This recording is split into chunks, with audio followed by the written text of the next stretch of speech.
तो G7 countries क्या थी बता देता हूं आप लोगों को। G7 कंट्रीज कुछ नहीं है, फालतू चीज है। जितनी भी डेवलप्ड कंट्रीज है या जो ओवर डेवलप्ड कंट्रीज है, बहुत ही ज्यादा डेवलप्ड है, इन लोगों ने सब लोगों ने मिलकर एक ग्रुप बनाया जिसका नाम था G7। ठीक है, अब G7 कंट्रीज में डेवलप्ड कंट्रीज कौन सी आएगी वो सब कुछ बताऊंगा। लेकिन ये G7 एक टाइम पे G8 भी बन गया था। G8 का मतलब है कि एक कंट्री और आ गया था इसमें, और वो कंट्री था रशिया। ठीक है, तो G7 G8 भी बन गया था। और G7 G8 कैसे बना, क्योंकि रशिया इसके अंदर इंक्लूड हो गया था। अच्छा, दूसरी इंपॉर्टेंट चीज सुनो इसके बारे में। दूसरी इंपॉर्टेंट चीज इसके बारे में ये है कि रशिया जो है 1994 के आसपास इसमें इंक्लूड हुआ था, लेकिन 2014 में रशिया को निकाल दिया जाता है, तो G8 दोबारा से G7 बन जाता है। अब क्वेश्चन ये है कि रशिया को क्यों निकाला? रशिया को इस वजह से निकाला जाता है क्योंकि रशिया जो है ईस्टर्न यूक्रेन पे अटैक कर देता है। क्या सर, अब वो तो अभी कर रहा है? नहीं, पहले भी कर चुका है ना। रशिया जब तक पूरा लेगा नहीं मानेगा थोड़ी।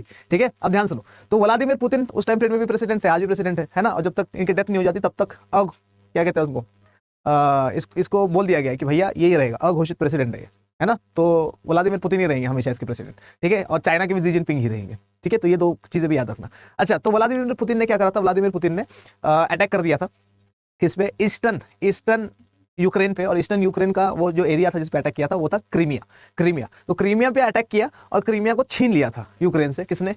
रशिया ने। और इसी वजह से जो G7 कंट्रीज, रशिया के अलावा जितने 7 कंट्रीज थे, इन लोगों ने कहा कि भैया तुमने बहुत गलत किया है, ये मानवाधिकारों के खिलाफ है।